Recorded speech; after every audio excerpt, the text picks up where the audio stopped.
comenzar en vivo. En este momento estamos en vivo. Listo, vale. Me avisas por favor en cuanto llegue la funcionaria pues de Corpo para poder arrancar. Buenas tardes para todos. Ya me encuentro en línea, Genial. entonces Ok. podemos iniciar. Listo, bueno, permítame entonces un segundo para que...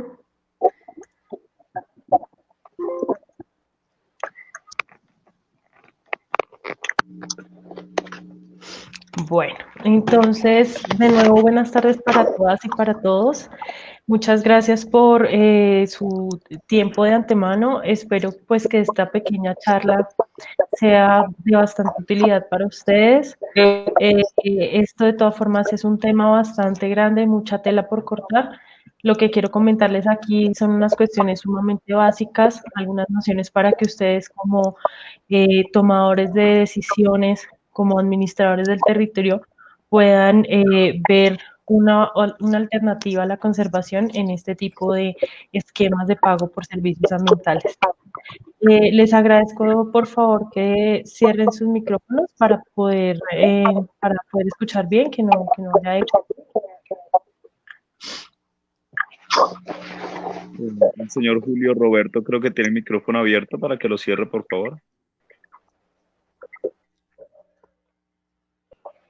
Ok. Muchas gracias. Bueno, entonces entremos en materia. La pregunta del millón, ¿conservar es cuestión de dinero? Vamos a hablar de solo una de las posibles soluciones o alternativas que tenemos nosotros de hacer conservación en Colombia, que son los pagos por servicios ambientales. Empecemos por hacer algunas claridades. El servicio ambiental o el servicio ecosistémico se pueden entender como lo mismo. Digamos que el servicio ambiental es la palabra que se ha utilizado de manera más coloquial para que las personas del común puedan entender de qué se trata este concepto. Digamos que servicio ecosistémico ya es la palabra más académica que se utiliza de pronto en investigación. Resulta que estos servicios ambientales o ecosistémicos son todos los beneficios, sean directos o indirectos, que reciben las poblaciones humanas a partir de los procesos de la naturaleza. Y quiero hacer mucho énfasis en población humana. ¿Por qué? Porque mientras no haya un ser humano o una población humana que esté recibiendo ese beneficio, no lo podemos llamar servicio ambiental o servicio ecosistémico. Ya vamos a ver un claro ejemplo de ello. De los servicios ambientales conocemos 4 categorías. Digamos que a medida de que ha pasado el tiempo, los académicos han intentado encasillar los diferentes servicios que podemos nosotros recibir.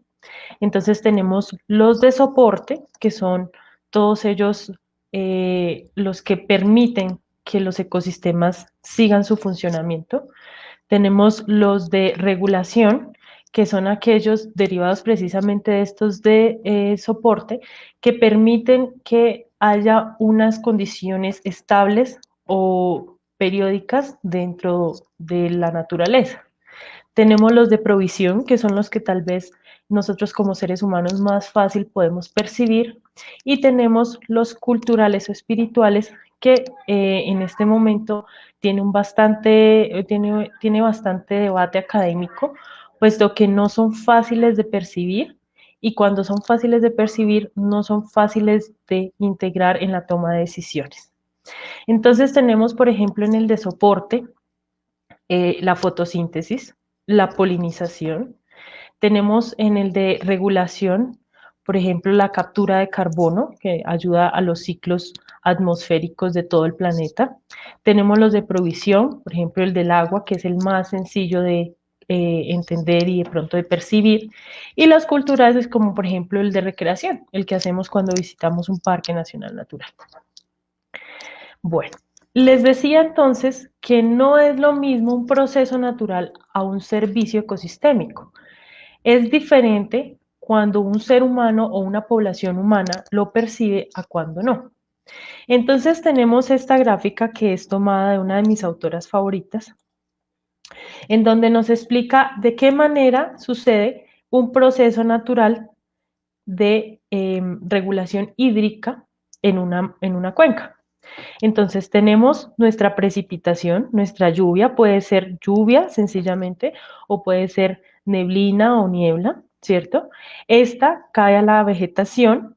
En la vegetación puede suceder que sencillamente pasa por entre las ramas, gotea de a pocos y entra al suelo, y este proceso lento hace que se infiltre dentro del suelo, o si lo hace de manera más rápida o donde no hay vegetación, sencillamente el agua fluye hacia abajo, ¿cierto? También tenemos que las plantas hacen su evaporación natural, el proceso que tienen interno fisiológico, y este vuelve de nuevo a la atmósfera a seguir el ciclo. Bueno, también tenemos que si la infiltración está en un terreno adecuado, se puede almacenar de manera en el subsuelo. Y todo esto al final va a alimentar la cuenca de nuestro río. Entonces, esto que les acabo de describir es un proceso natural.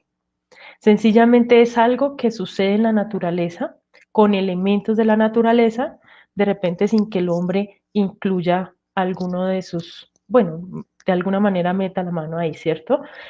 Pero entonces, este proceso natural se convierte en servicio ecosistémico en el momento en el que un ser humano o una población humana toma el agua del río para su beneficio.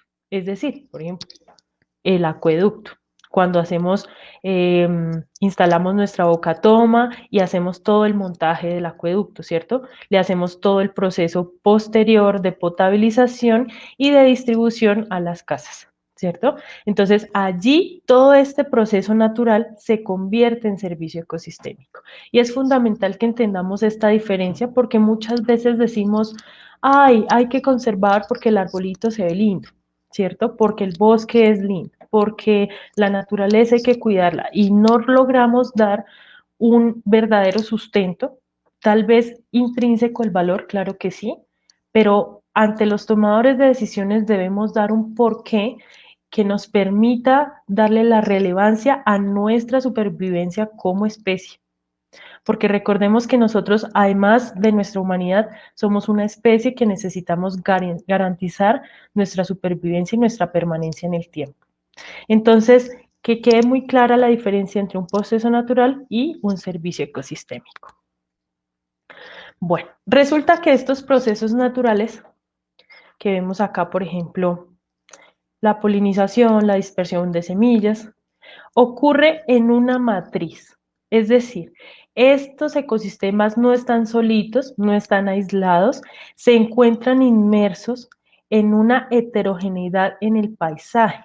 Significa que además de estos procesos naturales, por ejemplo, veámoslo aquí en este cuadrito, que es un bosque, también podemos tener cultivos, podemos tener viviendas y obviamente tenemos las ciudades, ¿cierto? Las urbes. Y toda esta matriz no se manda sola. Hay unos tomadores de decisiones que nos indican dónde y cómo establecer nuestras actividades como seres humanos. Y eso lo hacen por medio del EOT, del POT y todas las herramientas de planificación que tienen estos tomadores de decisiones. Ahora bien, los tomadores de decisiones no lo hacen al azar, o no debería ser así. Ellos lo hacen pensando siempre en la economía. Entonces, la economía nos dice que todos los recursos son escasos y hay que distribuirlos de la mejor manera posible. Eso es lo que sucede cuando ordenamos el territorio. Sabemos que hay un montón de recursos disponibles, pero no podemos disponer de ellos al tiempo, todos en un solo momento, sino que debemos repartirlos de tal manera que lleguen de la misma forma para todos. Y esto lo hacen ¿en qué? En términos económicos. Y resulta que nosotros, cuando queremos hablar de estos procesos naturales y del beneficio que este proceso natural está dando a una población humana, debemos hablar en el mismo lenguaje que le hablamos, que los tomadores de decisiones hablan. ¿Cuáles? Los términos económicos. No siempre economía va a significar precio. Claro, en su mayoría, pero no siempre va a significar eso. Y quiero dejar algo muy claro, que cuando estamos hablando de pagos por servicios ambientales, no estamos hablando de la mercantilización de la naturaleza. Estamos tratando de hablar el mismo idioma que los tomadores de decisiones. Esto, a mí me gusta hacer un símil respecto a este tema, y es cuando nosotros viajamos a otro lugar donde hablan otro idioma, por ejemplo, yo me voy para Francia. Obviamente yo hablo español, y si yo no sé hablar francés, cuando llegue a Francia va a ser muy difícil que me entiendan y va a ser muy difícil que yo haga las cosas que quería hacer en Francia. Del mismo modo, cuando nosotros somos conservacionistas o tenemos algún tipo de intención de conservar los procesos naturales, no puedo llegar donde los tomadores de decisiones que hablan en un idioma económico, a hablarles en un idioma de pronto técnico o incluso solamente con el valor intrínseco de la naturaleza. Debo hablar en el mismo idioma económico. Y por eso me gustaría que todos ustedes puedan entender que cuando hablamos de pagos por servicios ambientales no estamos mercantilizando o poniéndole un precio a la naturaleza. Estamos tratando de igualar el lenguaje en el que hablan los tomadores de decisiones para que lo que sucede en la naturaleza se entienda y lo puedan incorporar dentro de sus decisiones. Entonces resulta que las ciencias económicas han desarrollado algo que es la valoración económica de los servicios ambientales. Ellos definen entonces que este es un instrumento que las ciencias económicas ponen a disposición para que se pueda entregar información a los tomadores de decisiones. Y ojo, porque tomadores de decisiones no solamente hablamos del Estado, estamos hablando también de los privados. Por ejemplo, los dueños y dueñas de reservas son tomadores de decisiones. Ellos han tomado una decisión sobre el territorio en el que ostentan una propiedad. Entonces, esta información para los tomadores de decisiones está representando todos los fenómenos de la naturaleza que normalmente no son visibles en la producción de bienes y servicios. Cuando nosotros compramos cosas, bienes en el mercado, no estamos pensando en cuánta agua se gastó o cuántas emisiones de dióxido de carbono se arrojaron a la atmósfera. Esta clase de fenómenos no se están contabilizando en esta producción de bienes y servicios. Entonces, ¿qué es lo que queremos? Tratar de incorporar todo eso que un precio no refleja. Y este idioma es equiparable con el que se usa para administrar un territorio. Entonces, este concepto es sumamente importante porque dentro de la valoración económica de servicios ambientales existen muchos métodos para acercar ese idioma a lo que queremos nosotros contar que está sucediendo en la naturaleza. Entonces, cuando hablamos de pago por servicios ambientales, hay personas que a priori de pronto piensan mal y dicen, ¿cómo así? Yo no le puedo pagar a un colibrí por la polinización que está haciendo. Al colibrí no le interesa mi dinero, o a la abeja no le interesa mi dinero, o al bosque no le interesa que yo le pague por producir agua. En el pago por servicios ambientales, lo que se quiere garantizar es un trato, un acuerdo entre seres humanos, uno que quiere conservar un proceso de la naturaleza y otro que va a garantizar que ese proceso de la naturaleza siga funcionando. Esta es la base conceptual de un pago por servicios ambientales. No significa que yo le esté pagando a la naturaleza, porque a la naturaleza no le interesa mi dinero y no lo necesita. Quien necesita ese dinero es quien me va a garantizar que ese proceso que está beneficiándome de alguna manera pueda seguir haciéndolo. Entonces, tenemos a uno de los autores más importantes en este tema de pago por servicios ambientales. Wunder nos dice que un PSA se puede definir a partir de 5 criterios. Es una transacción voluntaria. Esto no puede ser objeto de una obligación o no puede ser de alguna manera impuesto. Tiene que ser una transacción voluntaria, donde un servicio ambiental bien definido, ¿sí? Por ejemplo, el que estábamos hablando del agua, o un uso de la tierra que me garantice ese servicio, por ejemplo, mantener la cobertura vegetal boscosa, es comprado por al menos un comprador a por al menos un proveedor. Entonces, aquí están los dos seres humanos, digamos, hablemoslo en un lenguaje muy sencillo, dos personas, quien está pagando y quien me está garantizando ese servicio ambiental. Solo si ese proveedor me asegura que ese servicio ambiental va a seguir, va a mantenerse o incluso va a mejorar. ¿Sí? Este condicionamiento es uno de los pilares fundamentales del pago por servicios ambientales. Bueno, ya vamos a hablar un poquito más del condicionamiento más adelante.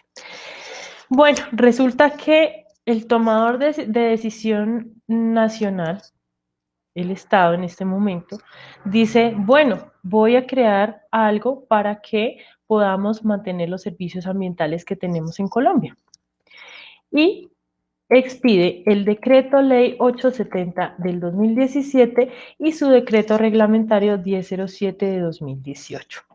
Pero esto entonces en la realidad, ¿qué significa para alguien que tiene un pedacito de bosque, un pedacito de tierra que realmente quiere conservar? ¿Qué significa eso?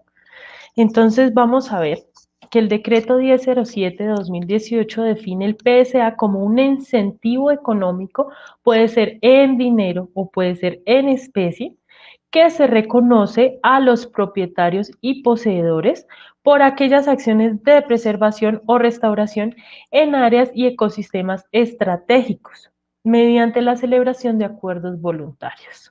Recuerden que el carácter voluntario del PSA es fundamental para que sea un PSA real. Teniendo un poco más claro este concepto, vamos a hablar entonces de la formulación. Resulta que la formulación del PSA inicia no solamente con la idea, necesitamos tener claras las respuestas a algunas preguntas para saber si puedo realmente formularlo, si no puedo, si aplico, si no aplico. Entonces, la primera pregunta que debemos hacernos es, bueno, ¿quién soy si quiero proponerlo? ¿Soy una autoridad ambiental, por ejemplo, Corpo Boyacá?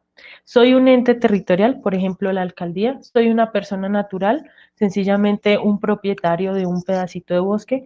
¿O soy una persona jurídica, por ejemplo, una ONG, una fundación? ¿Cierto? Aquí, por fortuna, tenemos representantes de cada una de las cuatro opciones de quienes pueden proponer un PSA. La siguiente pregunta, y la más importante pareciera, es ¿de dónde va a salir el dinero que tengo para mi PSA, que tengo destinado? Entonces, este dinero puede ser público, privado, mixto o internacional. Vamos a ver cada uno de ellos. El público resulta que el artículo 210 de la ley 99 de 1993 nos dice que las entidades territoriales deben disponer no menos del 1% para poder financiar este tipo de esquemas de pagos por servicios ambientales. Entonces, resulta que yo puedo acercarme a la alcaldía de mi territorio y preguntar si ese 1% se está destinando. Si no, sencillamente puedo llegar, pues yo como ciudadano tengo todo el derecho de accionar una acción de cumplimiento, ¿cierto? Entonces decir, señor alcalde, mire que usted tiene la responsabilidad de invertir no menos del 1% en este tipo de esquemas, ¿cierto? Anualmente. Ahora, también puede ser que un privado, llamémoslo una empresa, que tiene una obligación en el marco del licenciamiento ambiental, por ejemplo, pongámosle, unos mineros de carbón. Entonces, estos mineros de carbón están de alguna manera utilizando el recurso hídrico para su proceso extractivo. Ellos dentro del marco del licenciamiento ambiental tienen la obligación también de invertir no menos del 1% en este tipo de esquemas. Claro, recordemos que habíamos dicho que el PSA es un acuerdo voluntario. La voluntad en este marco de la obligación del licenciamiento ambiental es de destinar ese 1% a un PSA o no. Ellos lo pueden hacer de cualquier otra manera, ¿cierto? Pero que de alguna manera garantice que ese recurso hídrico se va a mantener o va a mejorar. Entonces, ese privado también puede venir de allá. También hay empresas que tienen una muy buena política de responsabilidad social empresarial o ambiental empresarial y dicen, no, a nosotros como empresa nos está yendo muy bien y queremos retribuirle algo a la sociedad. Listo, entonces voy a invertir el porcentaje que yo como privado desee para que se financie un PSA. Ahora también tenemos los mixtos y el mejor ejemplo para un mixto es lo que sucede con los PSAs hídricos de asociación entre alcaldía y acueductos. Entonces, por ejemplo, tenemos el acueducto de Miraflores, si quisiera establecer un PSA, puede sentarse a negociar en qué porcentajes va a aportar ellos como privados y la alcaldía como público, o incluso si de pronto hay personas que se quieren unir, se pueden unir, lo pueden hacer divinamente y unir los fondos suficientes para mantener un PSA. Y también tenemos las fuentes de financiación internacional, que es, por ejemplo, los recursos de ONU o los recursos de cooperación internacional o incluso empresas extranjeras que de alguna manera tengan intención en invertir en los PSAs. Bueno, la siguiente pregunta que nos tenemos que hacer es, ¿quién va a ser el proveedor de ese servicio ambiental? Recordemos que un proveedor de servicio ambiental es la persona o las personas que nos garantizan un uso del suelo que nos va a permitir que el servicio ambiental siga funcionando de la manera que lo está haciendo o incluso que lo va a mejorar. Entonces, en ese orden de ideas, un proveedor de servicios ambientales va a ser quien reciba el beneficio económico del PSA. ¿Ok? Entonces, tengamos mucho cuidado porque a veces cuando nos sentamos a leer la norma podemos confundir este término proveedor, que es muy usado en la parte académica, con el de beneficiario, que es el usado en el lenguaje legal. Entonces, que proveedor del servicio ambiental es la misma persona o las mismas personas que van a recibir el pago del esquema de PSA. ¿Qué nos dice la ley 870 de 2017? Pueden ser sencillamente propietarios de los predios, ojo, propietarios, es decir, que ostenten el dominio, es decir, que tengan una escritura en sus manos y les digan, mire, este predio es completamente mío. O digamos, tengo una parte de este predio y mi parte es la que voy a poner en el esquema de PSA. También puede ser los poseedores. ¿Quién es un poseedor ante la ley? Alguien que por tradición ha ostentado el dominio, es decir, el goce, el uso y la disposición de ese predio, ¿sí? Pero no tiene de alguna manera un soporte escrito, como una escritura pública, que diga que ese predio es de esa persona, ¿cierto? La ley tiene algunas disposiciones, creo que son como 10 años para poder que esa persona vaya ante un juez y diga, mire, señor juez, yo llevo toda la vida viviendo acá, yo ostento el dominio de este terreno, por favor, legalíceme mi terreno, ¿cierto? Eso es un poseedor. Ocupantes de baldíos. Este decreto ley 870, recordemos que se hizo en el marco del posacuerdo entre el gobierno y las FARC, quería también garantizar de alguna manera que todas estas personas que estaban ocupando terrenos baldíos o que de alguna manera estaban en procesos de restitución de tierras tuvieran también acceso a este tipo de esquemas, porque uno de los principios a nivel internacional incluso de los pagos por servicios ambientales es aliviar de alguna manera las pobrezas rurales que existen en países como el nuestro, que ha sido atacado por conflictos internos. Entonces los ocupantes de baldíos también con algunas especificaciones que den unos requisitos que deben cumplir, que los pueden consultar en el decreto ley 870. Y por supuesto se incluyen los grupos étnicos. ¿Por qué? Porque resulta que los territorios indígenas, los territorios negros, los gitanos o rom, ellos también tienen dentro del país tienen algunos territorios extensos de dominio colectivo en donde este tipo de servicios ambientales son magníficos y ellos merecen recibir un pago a cambio de garantizar que sigan así en ese excelente estado de conservación. Entonces, esta pregunta de quién será el proveedor la debemos tener muy clara. Por ejemplo, en nuestro caso de Miraflores, aquí tenemos personas que son propietarios de predios, ¿cierto? Ellos serían perfectos para poder aplicar a un PSA. Ahora, revisemos también la condición del predio. ¿Dónde puede estar el predio que va a ser sujeto del pago por servicios ambientales? La ley 870 nos dice, le doy 3 opciones para que su predio sea beneficiado. Uno puede ser que sea un área protegida dentro del SINAP, es decir, las reservas de la sociedad civil, los parques nacionales naturales, los parques regionales, las reservas forestales protectoras son susceptibles de recibir este tipo de esquemas. Y aquí quiero detenerme un momento para hacer una claridad también. Muchas veces entendemos que las áreas protegidas en Colombia son del Estado, pero esto no es cierto.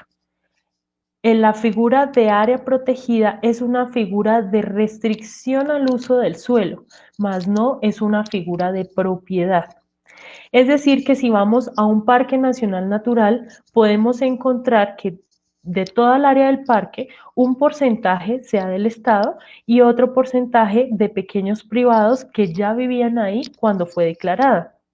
Entonces, como estas personas tienen ciertas restricciones al uso del suelo, por estar dentro de un área protegida, necesitan algún otro tipo de sustento o solvente económico para poderse mantener allí.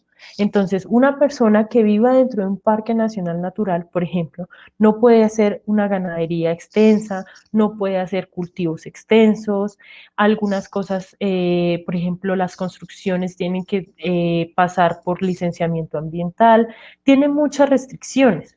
Entonces, ellos y ellas son las personas que más se podrían beneficiar de este tipo de esquemas de pago por servicios ambientales, porque qué mejor que quienes viven dentro del área protegida para conservar y mantener, hacer restauración, conservación de eso que ya se está protegiendo, ¿cierto? Porque no siempre el hecho de que una zona se alindere y se diga aquí no entra nadie más, significa que va a estar en óptimo estado de conservación, ¿cierto?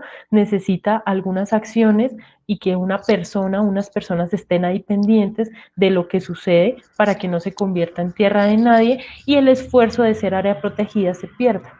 Entonces, en nuestro caso en Miraflores tenemos la cuchilla de Sucuncuca, que tiene, si no me equivoco, la categoría de reserva forestal protectora de carácter nacional. Allí estoy segura que deben haber personas que vivían desde antes incluso de la declaratoria, ¿cierto? Y estas personas de alguna manera tienen restricción porque ellos, además de la ley, tienen pleno conocimiento de que sus actividades pueden impactar lo que el área protegida quiere conservar, ¿cierto? Estas personas serían ideales y estos predios serían ideales para recibir un PSA. Ahora también esto es otro incentivo para aquellos dueños de reservas de la sociedad civil, porque el Estado también quiere demostrarle a los privados que tener áreas protegidas bajo su custodia es muy bueno y que no van a estar totalmente desprotegidos. El hecho de que decidan que dentro de su predio un área se va a mantener, entre comillas, improductiva para conservar, eso también es un esfuerzo y hay que reconocerlo. Bueno, ahora hablemos del Registro Único de Ecosistemas y Áreas Ambientales, REA. Este sistema se creó precisamente con el fin de tener una base de datos incluso explícitamente geográfica, en donde yo diga, hay ecosistemas que definitivamente, además, a pesar de no estar dentro del SINAP, merecen una atención especial. Esto es el bosque seco tropical, los páramos, los manglares y algunos otros que están listados también dentro de la ley. Entonces resulta que este registro único lo está realizando, aún no ha terminado y esperamos que no termine, sino que todo el tiempo se mantenga en constante crecimiento. Se puede consultar en la página de el SIAC, que es el Sistema de Información Ambiental de Colombia, y se puede ver entonces qué áreas son las que están cubiertas por este registro único. Si mi predio está dentro de este sistema, me van a dar prioridad para asignarme un PSA, ¿cierto? Para decir, ah, bueno, mire, es que su predio, digamos, no es el mejor bosque del mundo, usted lo quiere restaurar, y usted tiene toda la voluntad del mundo, ya hay otras condiciones económicas para que se dé el PSA, resulta que ese ecosistema tal vez vale la pena recibir inversión para ser conservado. Entonces ya vamos a mirar en el ejemplo de Miraflores que tenemos. Bueno, aquí. Este es una pequeña captura de pantalla del sistema que les digo, el Sistema de Información Ambiental de Colombia. Y estas áreas en café son las que nos dice, ah, bueno, esto lo estoy definiendo yo como autoridad ambiental, que es un ecosistema o un área ambiental de importancia estratégica. Entonces, si mi predio queda en esta zona, voy a tener prioridad para que me reciban la opción de un PSA, ¿cierto? Ya vamos a hablar un poquito del proceso. Entonces, si nos damos cuenta, en Miraflores hay una muy buena porción, digamos, faldas abajo de la cuchilla de Sucuncuca, precisamente por el estado de conservación no solamente de esos bosques, sino por el flujo hídrico, porque claro, si nosotros tenemos la cuchilla aquí en la parte superior y esa nos está garantizando unas coberturas vegetales que ayudan a que haya continuidad hídrica y calidad hídrica, ¿qué pasa si aguas abajo no? Es decir, de la montaña hacia abajo no. Toda esta calidad que estamos preservando acá, más abajo se perdería. Entonces, tal vez ese es uno de los criterios para que la autoridad ambiental haya decidido que este sector de Miraflores tiene las condiciones para ser un ecosistema estratégico. Ahora revisemos las áreas del Sistema Nacional de Áreas Protegidas.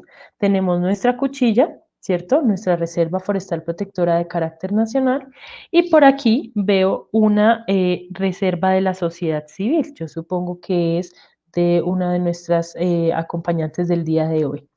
Entonces, cuando nosotros querramos aplicar a un PSA, lo primero que debemos saber es si nuestro predio cumple alguna de las dos condiciones.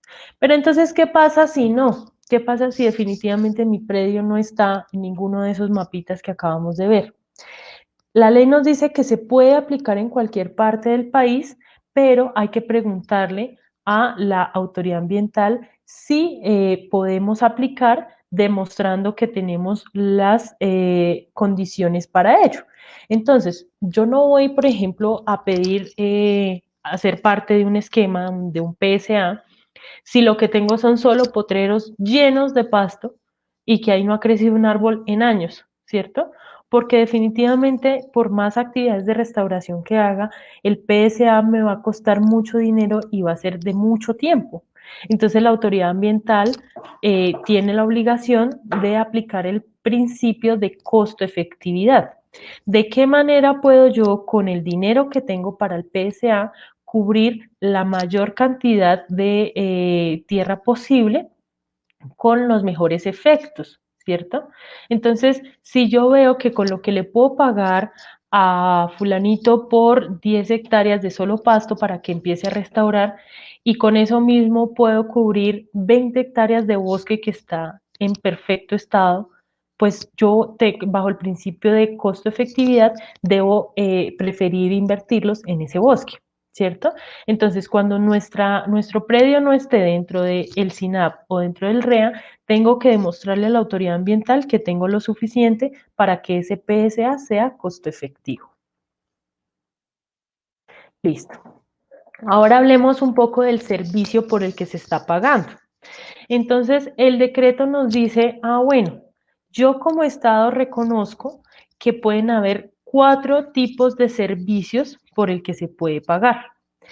El de regulación y calidad hídrica, que es nuestro ejemplo, el comodín que llamo yo, porque es el más fácil de entender, el más fácil de percibir y el beneficio más importante que nosotros como seres humanos estamos percibiendo de los ecosistemas, ¿cierto? Porque sin agua no podríamos hacer absolutamente nada.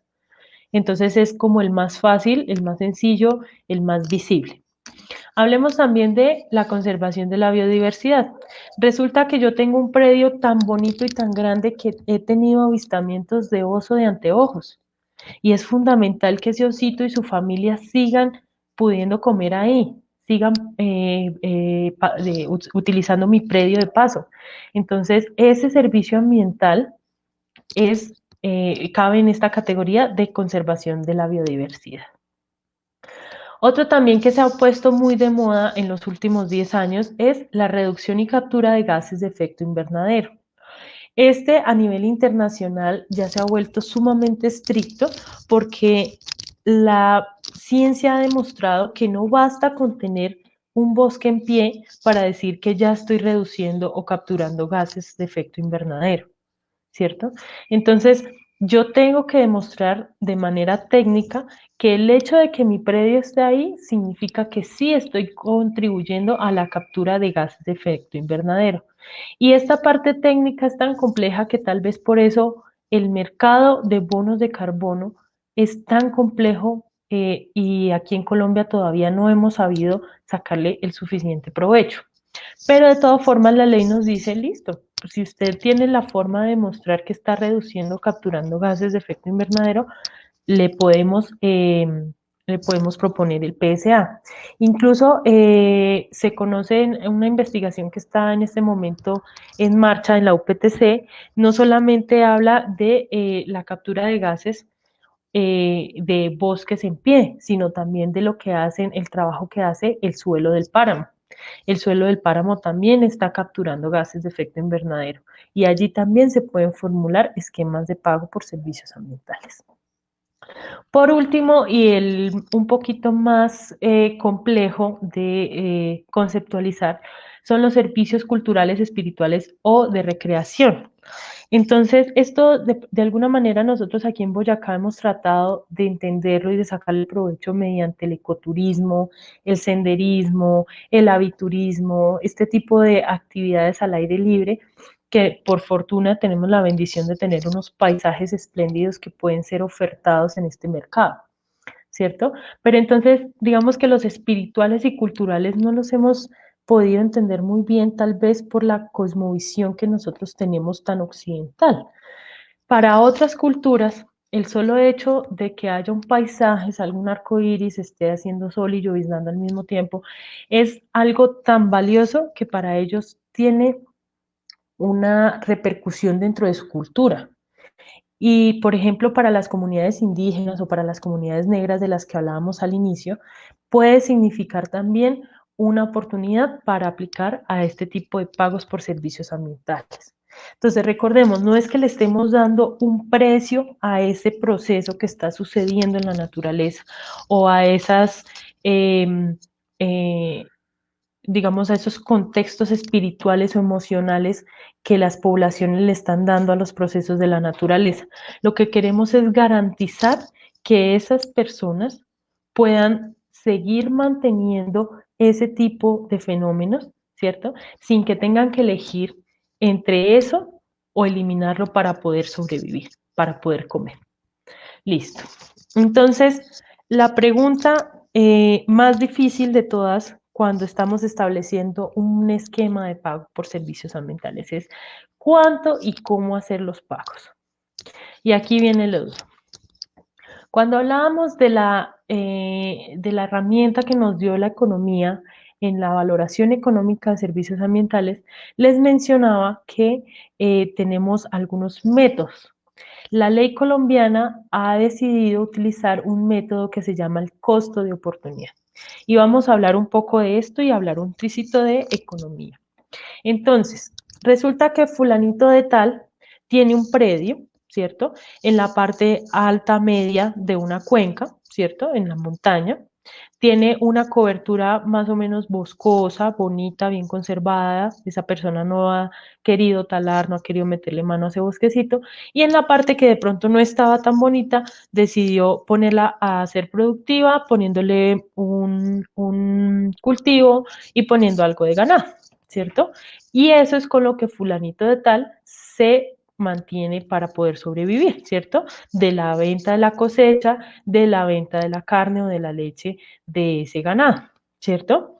Pero entonces él dice, ay, ese predio arriba, esa parte de mi predio está tan bonito, pero el problema es que yo necesito seguir produciendo porque yo ya tengo ahora otro hijo y es una boca más y necesito más plata, pero es que me da un pesar, de verdad, me da mucho pesar tener que tumbar ese bosque porque es que es hermoso, porque es que mi papá me enseñó a conservarlo, mi papá me enseñaba cosas allá dentro de ese bosque, se veían unos animalitos hermosos, para mí ese bosque es muy hermoso, pero ¿qué hago? ¿Qué hago si es que necesito más dinero, necesito producir más? Resulta que los agentes económicos, es decir, nosotros, las personas que vivimos en la sociedad, todos los días nos estamos enfrentando en todo momento a decisiones. Y el costo de oportunidad es precisamente una decisión. Entonces, fulanito de tal tiene la opción 1, que es seguir con su actividad económica agropecuaria como lo viene haciendo, ¿cierto? Y decir, lo siento, chao árboles, yo necesito aumentar la cosecha porque mi chinito ya necesita comer o necesita pagarle la universidad, ¿cierto? O la opción número 2, que es empezar a dejar de hacer esta actividad paulatinamente para destinar ese suelo a conservación y restauración. Eso quiere decir que fulanito de tal ya no va a cosechar, sino solamente va a tener la mitad de las vaquitas y en ese espacio donde estaba esto va a empezar a hacer actividades de restauración para que ese bosque cada día sea más lindo y para que él tenga la oportunidad de mostrarle a sus hijos las mismas enseñanzas que su padre le dejó sobre el bosque, ¿cierto? El costo de oportunidad es tomar una decisión, la mejor decisión que se pueda ante este tipo de lecciones que nos pone la vida, ¿cierto? Entonces resulta que los esquemas de pago por servicios ambientales nos dicen, uno, yo como inversor en este esquema de pago por servicios ambientales, le voy a pagar los beneficios económicos netos de la actividad que usted estaba realizando. Es decir, don fulanito de tal, dígame usted cuánto está ganando al año por hectárea por tener esas vaquitas o por tener ese cultivo. Entonces fulanito de tal le dice, no, yo al año por hectárea me estoy ganando 1.000.000 de pesos, es un ejemplo. Entonces, el PSA puede ser, págueme entonces estos beneficios económicos netos y yo dejo de hacer del todo esta actividad, ¿cierto? O también págueme por lo que valdría rentar mi pedacito de tierra. Es decir, yo voy a dejar de hacer esto y voy a dejar de arrendar mi tierra para cultivos, para, bueno, no sé, para cosechar, ¿cierto? Y a cambio de eso, deme lo que yo recibiría. Y con mucho gusto, yo puedo elegir la opción número 2, que es empezar a dejar de hacer paulatinamente esta actividad ganadera o agropecuaria o la que fuera para poder ponerme a conservar. Y fulanito de tal puede garantizar que su chinito entre a la universidad, que su chinito recién nacido tenga de comer, que su familia siga como venía, sin perder la calidad de vida que ya tenía. Esto es el costo de oportunidad. Entonces, cuando yo ya estoy totalmente segura de que tengo esas respuestas a las preguntas que ya veníamos haciendo, voy a formalizar mi PSA. Eso quiere decir que las partes, que llamamos de ahora en adelante las partes, la persona que va a invertir y la persona que va a recibir van a hacer un proceso de formalización. ¿Por medio de qué? Un acuerdo voluntario que en este caso se va a llamar un contrato. Entonces, en este contrato, la ley nos dice que puede ser hasta por 5 años, pero con una prórroga automática, ¿sí? Y sucesiva. Según la evolución del proyecto, es decir, si nosotros estamos viendo que las actividades de conservación y restauración son muy buenas y estoy viendo realmente un cambio, una mejora en ese servicio ambiental por el que estoy pagando, o hasta donde los recursos me lo permitan. Entonces puede ser que yo tenga solamente la plata por los 5 años, pero lo ideal es que sean por unos 10 o por unos 15 para poder ver un proceso natural real, un cambio en el proceso natural que sea real, que sea visible, que realmente estemos viendo el costo, la costo efectividad de esa inversión. En ese contrato también las partes tienen que acordar un uso del suelo, ¿cierto? Entonces, de mi predio mide 100 hectáreas. A esas 100 hectáreas voy a poner solamente 50 para conservación y las otras 50 voy a seguir haciendo lo de mi ganadito porque necesito seguir vendiendo leche o necesito seguir vendiendo carne, ¿cierto? Entonces, eso, la manera en la que yo disponga mi suelo debe ir en el contrato, ¿cierto? Porque es la única manera de garantizar esa, digamos, esa legalidad. ¿Qué acciones voy a hacer, voy a tener con el dinero del pago por servicios ambientales? Porque no se nos puede convertir en dinero de bolsillo, ¿cierto? Que de pronto llega a fin de mes la consignación del PSA y vámonos a echar unas póker, ¿cierto? No, yo tengo que definir en qué voy a gastar ese dinero, cómo lo voy a gastar y cómo esas acciones me van a garantizar que ese uso del suelo me va a mejorar o me va a mantener el servicio ecosistémico por el que me están pagando. Entonces, aquí quiero hacer una especie de comparación.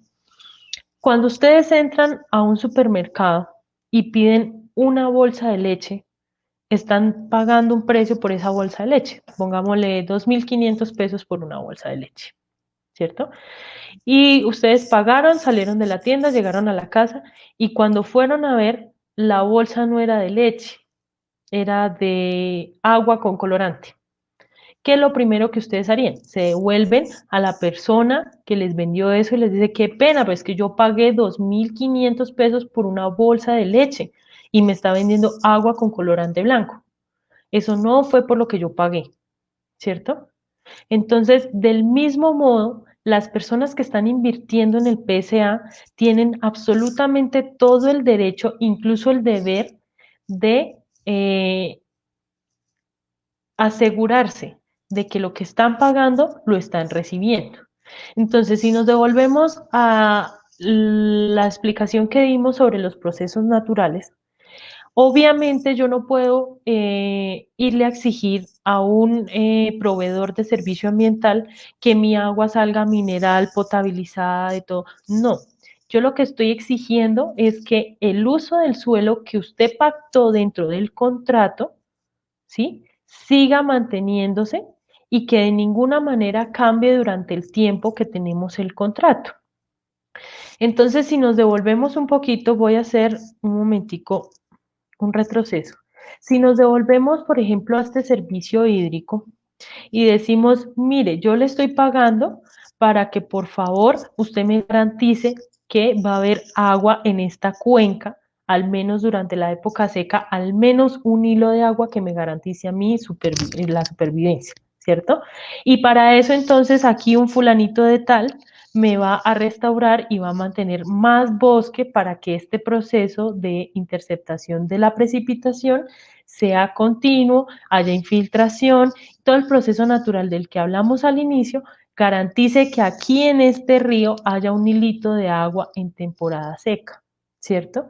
Entonces, si yo estoy haciendo el pago por servicios ambientales, si yo estoy pagando para que se garantice esto, pero yo veo que fulanito de tal que está recibiendo el PSA no me hizo las actividades a las que se comprometió y llegó la época seca y efectivamente aquí no hubo un hilito de agua siquiera, entonces yo como comprador tengo el deber y el derecho de ir a decirle, disculpe, usted tiene un contrato en el que prometió que iba a sembrar 50 árboles y que iba a hacer restauración pasiva de 10 hectáreas. ¿Dónde están? No las veo. ¿Qué sucede? ¿Cierto? Es indispensable que por lo que yo estoy pagando realmente esté reflejando en el servicio ecosistémico. Listo. Y por último, también tienen que haber unas condiciones mínimas para el manejo del área que yo no voy a incluir dentro del esquema de pagos. ¿Por qué? Porque de nada me sirve a mí estar cuidando y conservando y haciendo restauración en la mitad de mi predio y en la otra mitad resulta que estoy abriendo un hueco gigante para hacer explotación de, no sé, un mineral, ¿cierto? Porque entonces lo que estoy haciendo a un lado, lo estoy deshaciendo al otro lado. Y estas condiciones mínimas para el área que no tiene el pago por servicios ambientales tienen que ser acordes al objetivo del pago por servicios ambientales. Yo no puedo decir, es que como es mi predio, sencillamente yo hago lo que se me dé la gana. Sí, pero entonces, ¿para qué se metía en un PSA si no puede cumplir con lo que está pactando? Y esta herramienta del contrato es fundamental para poder garantizar eso. ¿Listo? En el contrato también se pide algo, digamos que la ley desaprovechó absolutamente toda la oportunidad que tuvo para hacerlo mucho más fuerte, ponerle mucho más dientes, y que es el seguimiento. Resulta que el seguimiento es fundamental y Sven Wonder, él es muy insistente en todos sus textos. Él a nivel internacional ha visitado muchos lugares donde se han implementado esquemas de pago por servicios ambientales y asegura que cuando no hay el suficiente seguimiento en una aplicación de un esquema de pago por servicios ambientales, va a fracasar. La plata va a ser perdida totalmente. Va a ser una inversión que no tiene un retorno. Entonces, si nosotros como autoridad ambiental somos parte de este PSA, ¿cierto? Ya vamos a ver por qué es parte. No hacemos un seguimiento real a lo que está sucediendo con el uso del suelo acordado en el contrato, lo que vamos a estar haciendo es desperdiciar un montón de plata. Darle un montón de plata a alguien que no está garantizando el servicio ambiental por el que nosotros estamos pagando. Entonces resulta que la ciencia, afortunadamente, ha desarrollado muchísimas formas, muchísimas herramientas tecnológicas, metodología en campo, muchas herramientas para que las autoridades ambientales y en general las personas puedan asegurarse que este uso del suelo, primero, se mantenga como se prometió en el contrato y segundo, que sí me esté ayudando a mi pago por servicios ambientales. No es lo mismo que si yo dentro del contrato me comprometo a sembrar 50 hectáreas de árboles y no digo de cuál, resulta que mi PSA es hídrico y yo voy a ir a sembrar un montón de eucaliptos. Pues va totalmente en contravía, ¿cierto? Entonces yo tengo todas las herramientas disponibles, incluso la ayuda de la academia, de los grupos de investigación de las universidades aquí en Colombia, para asegurarme que ese uso del suelo realmente me esté funcionando para el objetivo del PSA. ¿Cierto? Cualquiera de los cuatro de los cuatro servicios ambientales que pudieron haberse pactado. Entonces, aquí esto es muy importante que de alguna manera las autoridades ambientales acudan al principio de rigor subsidiario y puedan decir, listo, la ley no me dio dientes para hacer el seguimiento, pero yo como autoridad tengo la autonomía de decir, mi seguimiento va a ser con imágenes satelitales para revisar si la cobertura cambió, aumentó o disminuyó. Voy a hacer pruebas en campo cada 2 años para revisar la calidad del agua. Voy a hacer estudios de suelo para ver si el pisoteo del ganado ya se recuperó. Este tipo de cosas están realmente supeditadas a la voluntad de las autoridades ambientales. Y ya que estamos hablando tanto de estas autoridades ambientales, el siguiente paso de la formalización de los PSAs es ir ante la autoridad ambiental en donde tenga jurisdicción, donde mi predio se encuentre, y decirle, buenas, vengo a registrar mi PSA. No basta con solamente suscribir el contrato, no basta con decir, listo, ya estoy recibiendo la plata, estoy garantizando. No, la autoridad ambiental tiene que saber que ese PSA existe. Y estos son algunos de los datos que van a pedir ellos. Ellos tienen un sistema que tienen que estar actualizando anualmente para que el Ministerio de Ambiente y Desarrollo Sostenible pueda llevar un conteo, una contabilidad, perdón, detallada de en qué lugares, cuánta plata, cómo se está haciendo todos los PSAs aquí en Colombia, ¿cierto? Porque necesitamos saber si realmente esa ley sirvió para algo y cuánta plata realmente se está moviendo en este nuevo tipo de mercado. Entonces, esto es como cuando uno tiene un hijo.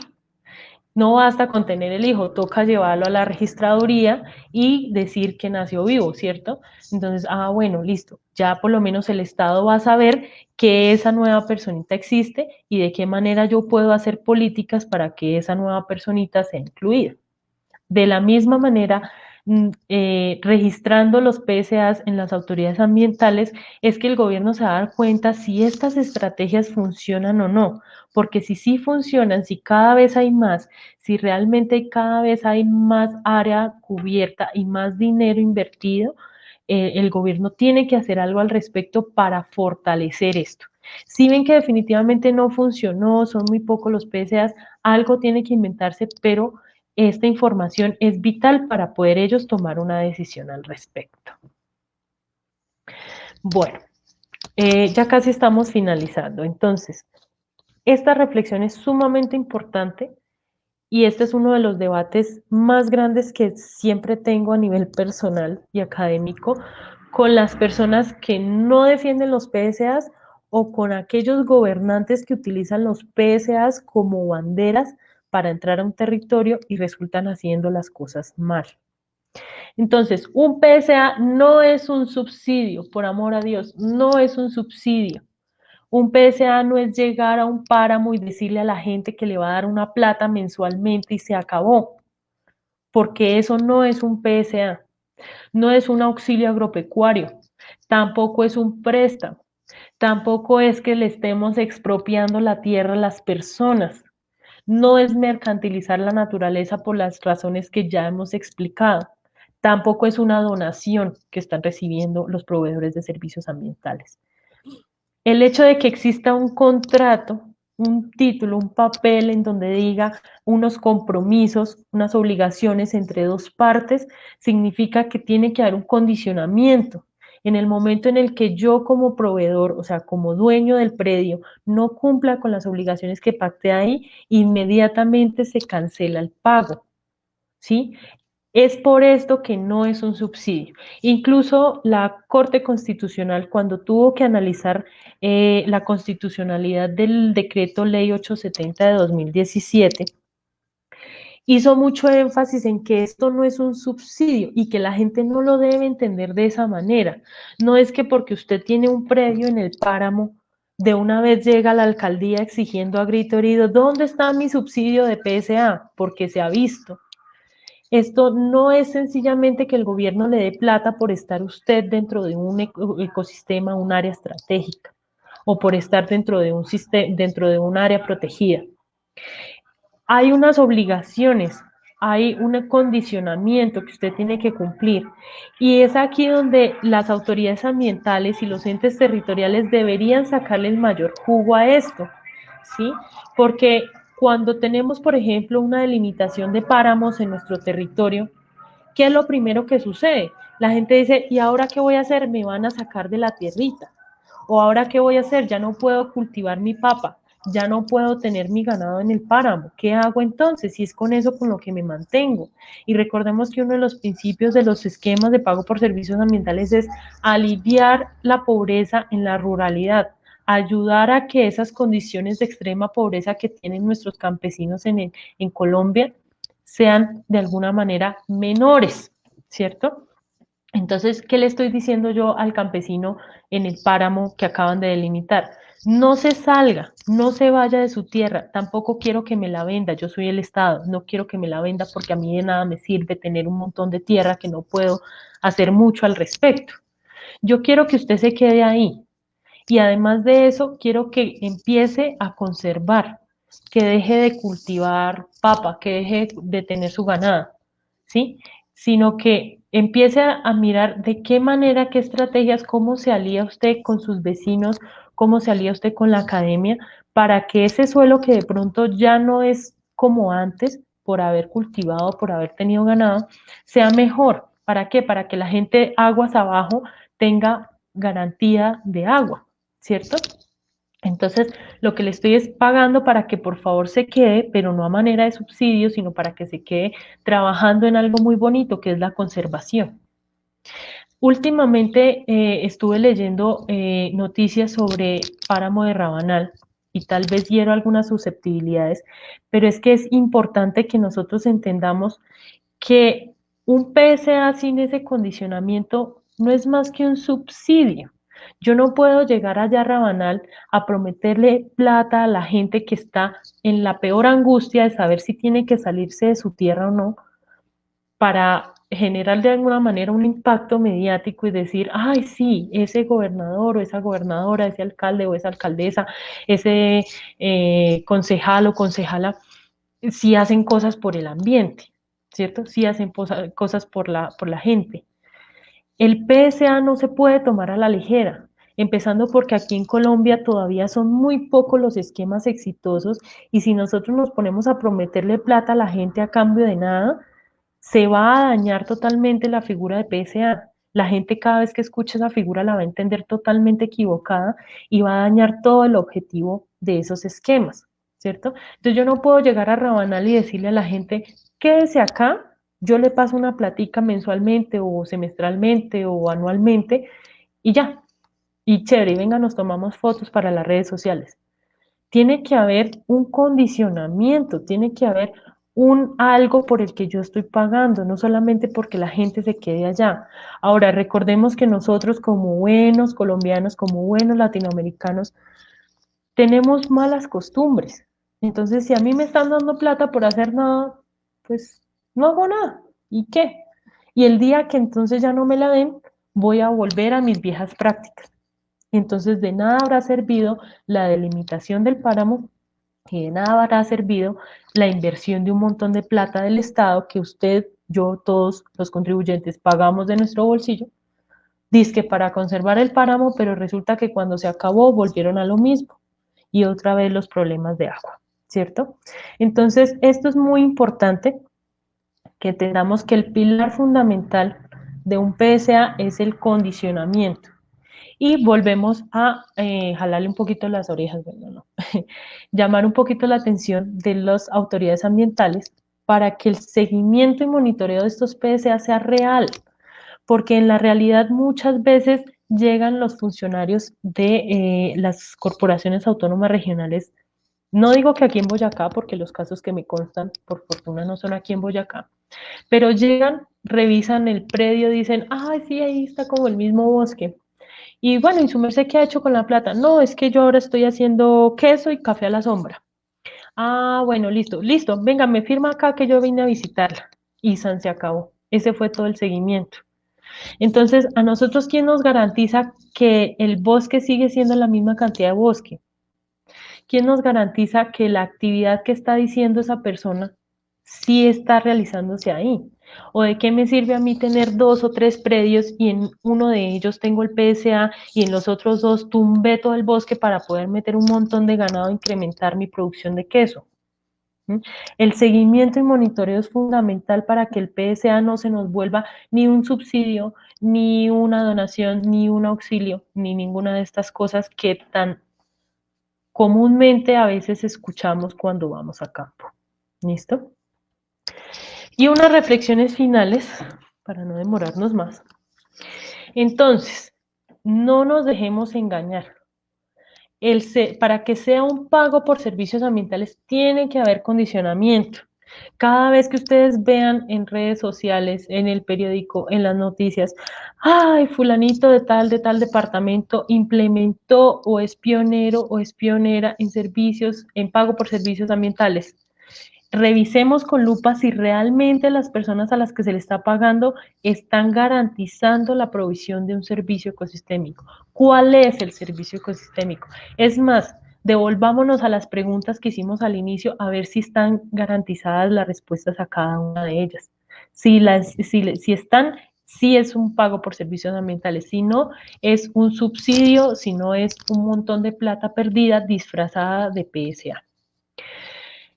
Esto no es la solución a todos los problemas. Yo no vengo aquí a venderles el agua tibia, no vengo aquí a decirles esto es, mejor dicho, la invención del siglo XXI, no es la panacea, no es la solución a los problemas ambientales que tenemos en Colombia, que son muchos. Esto es sencillamente una alternativa que los tomadores de decisiones, recordemos que pueden ser el Estado o ustedes como ciudadanos, pueden optar para conservar o restaurar o mejorar un pedacito de su tierra, ¿cierto? No es la solución a todos los problemas. Y por supuesto que se puede mezclar con cualquier otra estrategia de conservación. Por ejemplo, que el dueño de reserva de la sociedad civil quiere aplicar a un PSA. Excelente, bienvenido sea. ¿Por qué? Porque ya está aplicando a dos estrategias de conservación, que es la delimitación de un área protegida bajo su dominio y la obtención de un incentivo económico por hacer actividades que van a seguir conservando o van a mejorar esa conservación, ¿cierto? Entonces, esto no es, mejor dicho, el último invento, esto sencillamente es una herramienta más. El PSA busca evitar el desplazamiento forzado ambiental y eso es algo que aquí en Colombia se está apenas investigando. ¿Por qué? Porque ya hablamos un poco de la cuestión de la delimitación de páramos y de cómo un montón de personas que llevan toda su vida viviendo en la pobreza, de lo poco o mucho que les da el páramo, ahora resulta que tienen que coger sus chiritos y aventurarse a la ciudad, ¿cierto? Lo que estamos buscando es evitar este desplazamiento forzado ambiental, evitar que la gente por conservación tenga que salir y tenga que desmejorar su calidad de vida. Esto tampoco es una tarea a corto plazo. Estamos muy equivocados si nosotros creemos que en 3 años vamos a ver, mejor dicho, ya todo medio Colombia otra vez está verde, ¿cierto? Esto, como todos los procesos naturales, toman tiempo, toman mucho esfuerzo, se necesitan muchas acciones. Claro, en algunos lugares será más fácil que en otros. En algunos lugares la restauración tomará mucho más tiempo, en otros no tanto. Pero esto no puede pensarse como una tarea a corto plazo. Y si nosotros tomadores de decisiones estamos pensando en invertir en nuestro periodo, por ejemplo, no sé, en una alcaldía, nuestros 4 años, no esperemos que al final del periodo veamos ya todo nuestro municipio hecho un paraíso verde. No, porque no es así. Esto requiere mucho esfuerzo y mucho tiempo y los resultados se van a ver a mediano y largo plazo. Y ojo con este último punto, que de pronto también puedo herir algunas susceptibilidades, pero la academia me permite la objetividad de hacer las críticas necesarias cuando se encuentran. Los intermediarios pueden ser lo peor que le puede pasar a un PSA como lo mejor que le puede pasar a un PSA. Y vamos a hablar de un caso puntual que de pronto no quise incluirlo dentro de las diapositivas, pero sí lo voy a comentar a manera de reflexión. Es lo que está haciendo el programa Panseo 2 de Más Bosques. Ellos son unos intermediarios, ¿cierto? Que lo que hacen es juntar a las personas que van a ser beneficiarios o proveedores de ese servicio ambiental y juntar a los inversores, que son las grandes empresas que tienen obligación del 1% por licenciamiento ambiental. Entonces, ¿qué dice? Ah, yo conozco de acá, yo conozco de acá, vamos a sentarnos, a juntarnos y hacer un acuerdo de conservación. ¿Qué sucede con Banseo 2? Lo que estábamos hablando, se proyecta a corto plazo. Entonces, casi siempre estos acuerdos de conservación son a 3 o a 2 o a 4 años. ¿Y qué he visto yo con mis propios ojos en campo? Cuando se acaba el contrato, no es prorrogable, no hay más plata, sencillamente la gente deja de recibir el dinero y ¿qué hace? Tumbar el bosque. ¿Por qué? Pues porque ya no me están dando plata por eso y yo necesito poner mis vacas, ¿cierto? O yo necesito poner mi cultivo. Resulta que Más Bosques tampoco, bueno, Panseo 2 tampoco hace un seguimiento exhaustivo, no tiene metodologías estandarizadas o al menos un poquito tecnificadas para revisar que sí se esté pagando por el servicio ambiental. ¿Sí? Entonces sencillamente van los funcionarios, revisan que haya la misma, más o menos a ojo, la misma cantidad de bosque. Muéstrame a ver usted qué actividades productivas está haciendo. Ah, bueno, listo, bien, y ya, eso es todo. Y sin este seguimiento efectivo, sin este monitoreo del PSA, sencillamente la gente lo que está recibiendo un poco de plata por dejar ahí esos palos en pie y pues cuando se acaba yo miro qué hago. Y los inversores también son felices porque, vea, señores autoridad ambiental, yo ya cumplí con mi 1%, mire, aquí dice, tengo un acuerdo de conservación con una gente de allá en una zona rural. Entonces, pareciera que es un paño de agua tibia para contentar por un rato tanto inversores como beneficiarios, pero en realidad no se está buscando el mejoramiento o la continuidad de un servicio ambiental establecido. Pareciera que para Banco2 el hecho de tener un bosque en pie ya es más que suficiente y no necesita hacer más mediciones. Entonces hay que tener mucho cuidado porque las autoridades ambientales están haciendo convenios con Banco2 y en lugar de ponerle más dientes, ser un poquito más rígidos, más estrictos, aplicar este principio de rigor subsidiario y meterle más seguimiento, hacer un poquito más estricto el PSA, lo están dejando todo en manos de este intermediario, como si fuera algo como, ustedes son los que saben, yo estoy haciendo el convenio con ustedes para poder inyectarle plata al PSA, ¿cierto? Entonces la autoridad ambiental está fallando en esto y en una investigación que estoy realizando en este momento, que espero que salga a la luz el otro año, el 75% de los PSAs en Colombia que en este momento están funcionando, no digo que sean exitosos, sino que están ejecutándose en este momento en Colombia, están a cargo de Banco2. Entonces, ¿qué nos espera si más de la mitad de los PSAs no se está haciendo un seguimiento, no se está haciendo un control efectivo? De nada está sirviendo esa inversión de tanta plata en tantas áreas si no se está revisando que realmente el servicio ambiental por el que se está pagando esté mejorando o esté permaneciendo. Entonces, como les decía, los intermediarios pueden significar el éxito o el fracaso absoluto. Entonces debemos tener mucho cuidado cómo lo organizamos, cómo lo administramos y que realmente pongamos esos dineros en manos de personas que sí sepan, ¿sí? O que al menos tengan la manera de consultar a quienes sí sepan, ¿cierto? Porque podemos ser muy buenos administradores, pero no nos olvidemos que esto al final es un asunto técnico, de procesos naturales que necesitan un conocimiento técnico de base. Bueno, y por último vamos a responder entonces la pregunta que nos reunió el día de hoy. ¿Conservar es cuestión de dinero? En mi posición personal como investigadora, como académica, no como institución, no como nada, no estoy representando a nadie más, sino yo dentro de mi experiencia digo que sí, conservar es cuestión de dinero mientras sucedan tres cosas. La primera, mientras así lo indique el sistema económico dominante. Estamos en un sistema capitalista, ¿cierto? Neoliberal, donde absolutamente todo tiene un precio, ¿cierto? Entonces no podemos orillar a las personas que hacen conservación de manera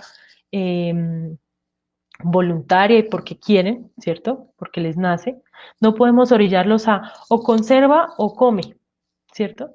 No podemos orillarlos a eso. Y esto es una muy mala costumbre que tenemos aquí en Colombia, que el conservacionista, el ambientalista es visto como el que, ay, usted está haciendo eso, ay, tan chévere, es un hobby. Ah, bueno. Y entonces, ¿con qué va a mercar? ¿Con qué va a pagar el arriendo? ¿Con qué se va a educar? ¿Cierto? Y ahí viene el segundo punto. Entonces, mientras no entendamos que esto no es una labor altruista, es una cuestión de supervivencia de nosotros como población humana, nosotros seguimos siendo una especie más en este planeta y debemos de alguna manera entender que todos los esfuerzos que hagamos por mantener los servicios que nos benefician para poder sobrevivir son fundamentales y que deben ser reconocidos como tal. De la misma manera en que decimos, es fundamental para mí tener un celular de última gama y voy a pagar lo que sea por tenerlo, de esa misma manera, incluso más, deberíamos ser conscientes que conservar una cuenca es aún más importante y que hay que pagar lo que se tenga que pagar, ¿cierto? Y por último, mientras los gobiernos o este gobierno siga insistiendo en promover una economía extractivista. Entonces, mientras nosotros dependamos de regalías de petróleo y de carbón, conservar va a ser una cuestión de dinero, ¿cierto? Porque no podemos pelear sin las mismas armas que tienen ellos. Entonces, pues esas eran mis reflexiones finales. les agradezco mucho por su tiempo, por su paciencia, espero no haberlos aburrido mucho y estoy pues para responder las preguntas que tengan. Este es mi correo electrónico por si de pronto quieren ampliar un poquito más la discusión o tienen algo más que comentarme. Y pues nada, soy todo oídos.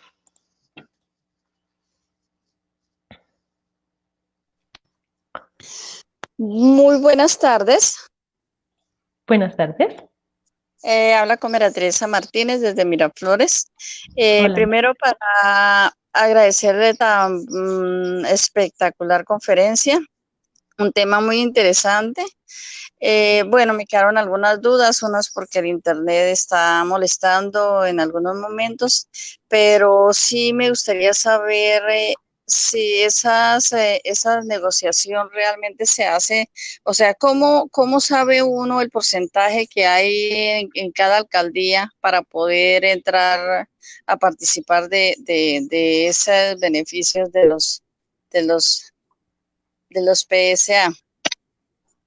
Bueno, muy bien. Entonces, como les decía, la norma dice que no debe ser menos del 1% de los ingresos corrientes que tienen anuales las alcaldías y las gobernaciones. Entonces, ese es el momento preciso para que ustedes como comunidad se organicen y se acerquen a su alcalde o a su alcaldesa y digan, mire, la norma dice no menos del 1%. Usted como tomadora de decisiones, ¿cuánto está dispuesto o dispuesta a invertir en ello? Y esa negociación, tal cual como tú lo dices, María Teresa, es negociar, es sentarse y negociar, mostrarle las ventajas, perdón, las oportunidades que hayan, los beneficios que va a tener el municipio y decir, vea, pues ahí dice no menos del 1%, pero ¿qué pasa si usted me da un poquito más? O incluso llamemos al gerente o a la gerente del acueducto y podemos de alguna manera negociar que sea mixto. Y con eso alcaldía usted no solamente va a poner plata, sino también que sea de pronto el acueducto, de alguna manera todos los contribuyentes, los usuarios, los afiliados al acueducto, puedan decir, bueno, entonces si yo pago 500 pesos al mes, por ejemplo, estoy inventando una cifra, ahora voy a pagar 550, pero sé que esos 50 además van a ir a un fondo donde también la alcaldía está poniendo, donde de pronto algún privado que tiene mucho dinero quiere también ayudar. Entre más inversores tengamos, mejor. Con eso no recargamos solamente esta responsabilidad en el Estado, sino también en todos los que nos estamos beneficiando de ese servicio ecosistémico. Entonces es cuestión de negociar. Esto es como cuando ustedes van a montar una empresa, ustedes tienen la idea y ustedes tienen todo el potencial para desarrollarla. Necesitan inversores, entonces van a empezar a tocar las puertas de todas las personas que ustedes saben que les pueden ayudar. Así se hace un PSA. Listo, muchas gracias. Igual las empresas de hidrocarburos que pasan por el municipio hacen ese aporte, o es el mismo que ellos hacen de regalías, se toma como regalías, o aparte ellos también cancelan esa parte para los municipios afectados. Ok, bueno, esa es una buena pregunta. Tenemos que separarnos un poco del tema de regalías. Las regalías son el porcentaje, vamos a hablarlo en palabras muy, muy coloquiales. El Estado y un privado, o el Estado y sus mismas empresas, quieren hacer explotación de algún recurso natural, ¿cierto? Pero como eso le pertenece al Estado, ¿cierto? Entonces dice, listo, eso es como si fuéramos a vender algo de los dos, pues nos toca un porcentaje para usted y un porcentaje para mí, ¿cierto?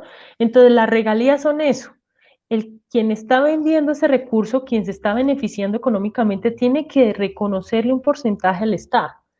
Eso está totalmente fuera de nuestro panorama del PSA. Aquí no podemos hablar de regalías, aquí esa palabra está prohibida. Es diferente que cuando ese privado o el mismo Estado tienen un proceso de licenciamiento ambiental, ¿cierto? Están obligados a que si utilizan agua de una fuente natural directa, tienen que invertir no menos del 1% de todos sus ingresos, ¿cierto? De lo que se está beneficiando para, de alguna manera, contribuir a la cuenca de donde está tomando el agua, ¿cierto? Es diferente a las regalías, o sea, aquí en este momento olvidémonos por completo de las regalías. Miremos el caso puntual de Miraflores, por ahí pasa el poliducto, ¿cierto? Ese poliducto tiene un proceso de licenciamiento, lógicamente. La cuestión es que toca ver ellos en qué han estado invirtiendo ese 1%, si es que lo tienen, porque no todos los licenciamientos tienen el 1%, solo aquellos que se están beneficiando de manera directa de una fuente de agua, ¿cierto? Entonces, primero preguntarnos, ¿esa obra, proyecto, actividad que está licenciada y que está cerca a mi territorio, está tomando agua de una fuente? Si sí, sigo, si no, hasta ahí muere. Sí, sí, entonces, listo. ¿En qué está invirtiendo o si es un proyecto nuevo, en qué lo va a invertir? ¿En qué va a invertir ese 1% que tiene por obligación? Y ahí es donde yo me siento con esa entidad, con ese privado que está haciendo, tiene la licencia, y le digo, ah, bueno, listo, entonces yo le ofrezco una muy buena oportunidad en donde invertir ese 1% que usted tiene por norma, ¿cierto? Y ya es voluntad de ese privado si quiere invertirlo en el PSA o no. En el caso del poliducto, yo supondría que no están obligados, no conozco bien el licenciamiento de ese poliducto, yo creería que no están obligados al 1%, ¿sí? Y de alguna manera el proyecto ya es tan antiguo que ellos ya deben estar de alguna manera haciendo compensación de otras maneras, de otras formas, perdón. Entonces, para nuestro caso aquí en Miraflores con el poliducto tal vez no nos funcionaría. Entonces, ¿qué opciones nos quedan? Seguimos teniendo el 1% de las entidades territoriales de alcaldía o gobernación y seguimos teniendo privados que de alguna manera se beneficien de los servicios ambientales de la zona. Entonces, vuelvo al ejemplo. Yo creo que es el más fácil y práctico tocar las puertas en el acueducto. Decir, ah, bueno, vea, acueducto, usted está tomando pues el agua que nos potabiliza y esto. ¿No le gustaría que a usted se le redujeran los gastos en potabilización, que la calidad del agua fuera mejor? Entonces, ayúdenos a invertir un poco en este PSA y verá que a largo plazo usted va a ver los cambios en la calidad del agua. No sé si la respuesta fue suficiente.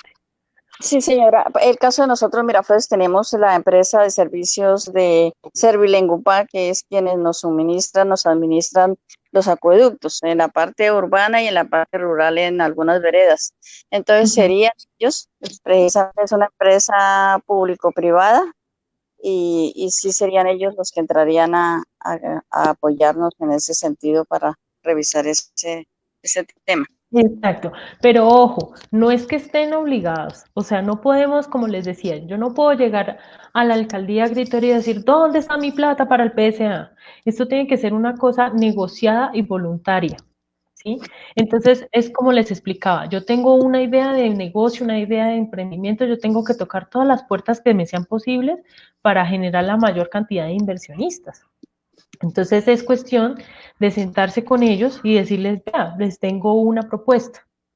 Entonces ya es cuestión de negociar, ya es cuestión de voluntades.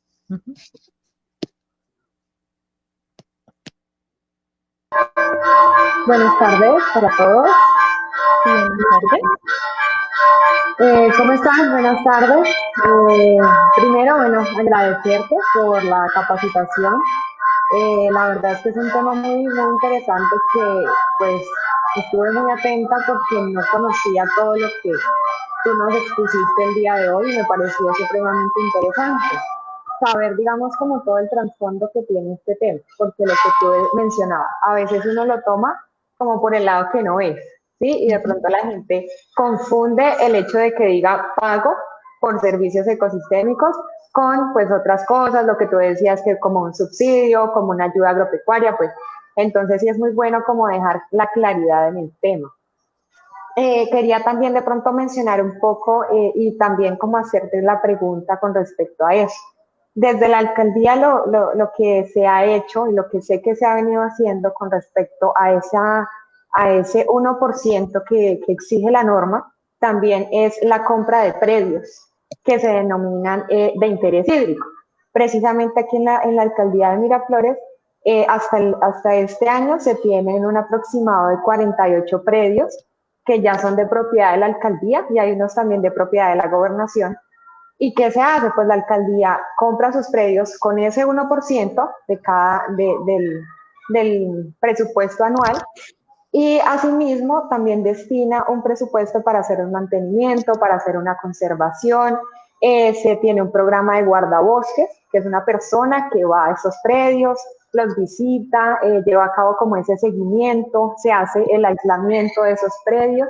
Entonces, ¿qué hacemos? Pues encierra el predio para que él mismo pues haga su proceso como quien dice, de cerrarse y hacer lo que la naturaleza hace por sí misma, ¿sí?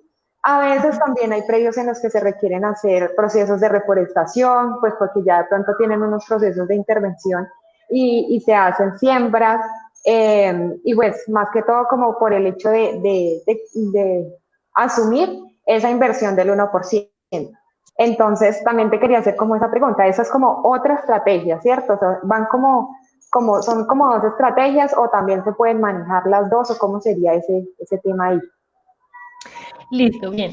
Muchas gracias por la información, Claudia. Es buenísimo saber que se está haciendo de esa manera allá en Miraflores, puesto que antes de las dos normativas que les expuse acá, el decreto ley 870 de 2017 y el decreto 1007 de 2018, existía una norma que hoy en día está compilada en el decreto único reglamentario del tema ambiental, es el decreto 953 de 2015. Y ahí es donde nos dice, sí, señores alcaldías, ustedes tienen dos opciones. O invertir en los PSAs, ¿sí? Pero solo por 5 años, o comprar el terreno. ¿Qué pasa con el PSA de los 5 años? Vencidos los 5 años, obligatoriamente tenían que comprar el predio. Entonces, al final, ¿qué estaba pasando? Habían municipios en donde se compraba y se compraba y se compraba y se compraba terreno, y cuando la alcaldía se daba cuenta, tenía un montón de tierras y no sabía qué más hacer con ellas, porque ya el presupuesto no alcanzaba para hacer el mantenimiento del que tú estás hablando. ¿Y qué empezó a suceder con esos terrenos? Se volvieron tierra de nadie. En algunos casos, estuve leyendo, era tan infructuosa esa inversión de comprar los terrenos, se volvían tierra de nadie, literalmente nadie volvía por allá, no había plata para contratar a los guardabosques porque era mucho terreno. Y entonces los vecinos muy amablemente empezaban a meter las vaquitas. Cuando se daban cuenta, eso ya no era bosque, otra vez volvió a ser potrero. Y toda esa plata, ese esfuerzo presupuestal tan grande que hicieron las alcaldías de comprar esos terrenos, se perdió, literalmente se perdía, se volvía tierra de nadie. Entonces, lo que pareciera ser lo más viable es tener un equilibrio, ¿sí? Un equilibrio entre comprar la tierra cuando sea totalmente indispensable, cuando definitivamente no haya como un paisano que pueda estar viendo por esa tierra, sea por voluntad propia, o sea a través de los guardabosques, y al mismo tiempo invertir en los PSAs de tal manera que los mismos propietarios de esas tierras que son como tú lo dices, estratégicas de interés hídrico, que sean ellos mismos quienes puedan estar pendientes de lo que suceda dentro de esos predios. Y qué mejor que ayudar a la restauración pasiva de la que tú me hablas, con una restauración activa que sea hecha por el mismo propietario del terreno. Entonces, digamos que no es que esté mal comprar y comprar y comprar, sino que hay que tenerle un cierto tope. ¿Hasta qué punto yo como alcaldía tengo el suficiente presupuesto para hacerme cargo de toda esa cantidad de tierra? ¿Sí? ¿Y de qué manera lo puedo equilibrar haciendo esquemas de pagos para que sean las mismas personas que viven allá, los mismos vecinos, que estén recibiendo ese dinero por hacer una actividad que de pronto la alcaldía en medio de su infraestructura y su personal no puede, ¿cierto? Esta estrategia de los guardabosques es muy buena, sí, pero entonces es lo mismo, tiene que haber continuidad, ¿sí? No puede ser como que un año hubo pago de guardabosques y al otro año no, y ese año que no hubo volvieron una nada a ese terreno, y entonces todo el esfuerzo presupuestal que se hizo el año anterior se desperdició. Esto es cuestión también de pensar en ser eficientes con el dinero. El dinero estatal es, como dice mi abuelita, es poquito y es bendito, ¿sí? Entonces hay que hacerlo rendir lo más que se pueda y que sea eficiente y que me dé realmente un retorno esa inversión, ¿sí? Entonces yo les aconsejaría que empiecen a revisar hasta dónde pueden administrar a mediano y largo plazo los predios que ya han comprado. Si ven que de verdad ya son muchos, es mucho terreno y no van a poder mantener este programa de guardabosques, mejor empiecen a localizar esos mismos predios, pero no los compren. Traten de establecer estos esquemas de pago. O incluso lo que pueden hacer también es combinarlo con otras estrategias. Creen una reserva natural municipal, ¿cierto? Y ahí se puede de alguna manera también las figuras del Sistema Nacional de Áreas Protegidas y estas figuras de protección ayudan también a que la mentalidad de los vecinos cambie un poco respecto a eso y respeten un poco esas tierras que a pesar de no tener un doliente constante, no se vuelva tierra de nadie. Eso es lo que yo aconsejaría. Está mudo, no escucho nada. Vale, muchísimas gracias. Albaluz. Por la aclaración, sí, y por los consejos también es importante uno ver más opciones, ¿no? Lo que tú dices son alternativas y lo que a la final importa es pues conservar y asegurar un futuro óptimo para el medio ambiente y pues para el sustento también del recurso hídrico que para nuestro municipio pues es vital en todas nuestras actividades. Te agradezco mucho y creo que... Vale, gracias. ¿Quién más había pedido la palabra? Yo, Miriam Vargas de Miraflores. Hola, dona Miriam, ¿cómo está? Bueno, yo con su merced quiero hacer un ejercicio un poquito dentro de lo que yo vi de la norma. A ver, le cuento. Yo en el año 2000, viendo la deforestación de la zona de explotación de Cupiagua y Cusiana, le propuse a mi padre hacer una reserva natural de la sociedad civil en un predio de Morro Arriba, colindante, sobre la Cuchilla Buenavista, colindante con Campo Hermoso. 104 hectáreas de bosque, sí, habían 50 de bosque y 50 para explotación. Entonces, hicimos la reserva, sí, quedamos con resolución en el año 2005. Después de que, como el año 2010, aquí en la pantalla. Correcto, Alto de Paula. Después, como del 2010, venimos todos los años reuniéndonos con Corpo Boyacá, porque yo sí he sido crítica dura de ese tema, de la falta de apoyo a nosotros los reservistas en Boyacá. Entonces, Corpo Boyacá, nos reunimos todos los años con un Ecosistemas, miramos, este año pasado estuvimos ayudando a formular el PEGAR para hasta el año 31, y bueno, entonces, hubo, por ejemplo, la reconvención de CO2, pero en Corpo Boyacá nadie sabía cómo se tramitaba ese proyecto y que tenía que ser predios que estuvieran dentro de la ubicación de los vientos alisios. Bueno, ahora viene esto, pero yo lo que le entiendo a su merced es lo siguiente. Su merced me dice, bueno, el propietario debe dejar de producir y entonces ya no va a ordeñar la vaquita y no va a vender. Pero su merced más adelante dice que en contraprestación tiene que hacer unos trabajos. Entonces, son dos acciones. Uno, dejar de producir, y la otra acción es hacer acciones efectivas para recuperación de cuencas, etcétera, etcétera. Sí, entonces, el campesino no le llama la atención, porque yo en Miraflores hago el trabajo y lo he hecho con las comunidades en el Morro, por ejemplo, decir, mire, conservemos, porque el PEGAR y el CIMAT priorizaron ya los territorios en Miraflores para conservación, ¿sí? Son la Cuchilla Buenavista, la zona alta de Buenavista, la Cuchilla Sucuncuca, Mamapacha, toda la zona alta del territorio donde nace el agua, ¿sí? Entonces, ¿cómo convence uno a la gente de que, hombre, conservemos si no hay ningún incentivo? Y lo que su merced me está diciendo que dice la norma es, entonces, si el señor de ahí producía para pagar la universidad del chico, entonces deje de producir, pero entonces el Estado le tiene que dar una parte para subsistir por esa falta de producción y otra parte que sea efectiva para hacer acciones de recuperación de territorio, ¿sí? Entonces, fíjate que la norma no está contemplando eso. La norma solamente está contemplando una cosa, pero sí le está imponiendo al campesino obligaciones de conservación. Entonces, en el caso de Miraflores, lo que dice la niña de la alcaldía, sí, Miraflores ha invertido su 1% en compra de predios, hoy tenemos 48 predios, hay algunos del municipio, la mayoría, y hay creo 2 de la gobernación y otros 2 de Corpo Boyacá. Y realmente en esta administración pasada hubo guardabosque, yo salgo con ellos, hubo un buen manejo, hubo cuidado, se cerraron y hay una recuperación natural.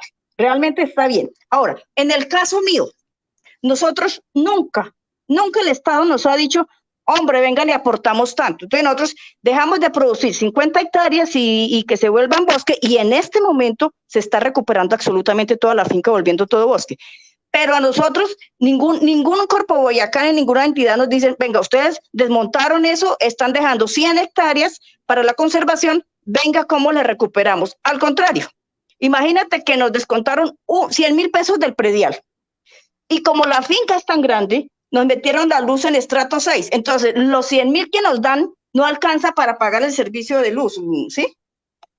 Entonces, ese manejo de eso es una locura. Uno conserva por amor realmente, no porque el Estado produzca, se interese por realmente ayudar a estas comunidades a hacer conservación. Sí, doña Miriam, muchas gracias por el aporte. Efectivamente, pues en muchas de las cosas la apoyo, porque recordemos, una de las reflexiones que hacía es que conservar no es una labor altruista y tenemos que dejar de verlo así, ¿sí? Exactamente. Exactamente, o sea, lo que su merced dice es totalmente válido. O sea, ¿a mí de qué me sirve que por tener mi reserva de la sociedad civil me descuenten en el predial y después me llega ese recibo de servicio público de semejante valor? Imagínese. Entonces yo le decía, claro, mire, llevo 10 años diciéndole a Corpo Boyacá en las mesas de trabajo, mientras la conservación no se convierta en un renglón de la economía, nosotros no hacemos nada, los que queremos conservar no hacemos nada, damos un paso adelante y 5 para atrás. Exactamente, sí, doña Miriam.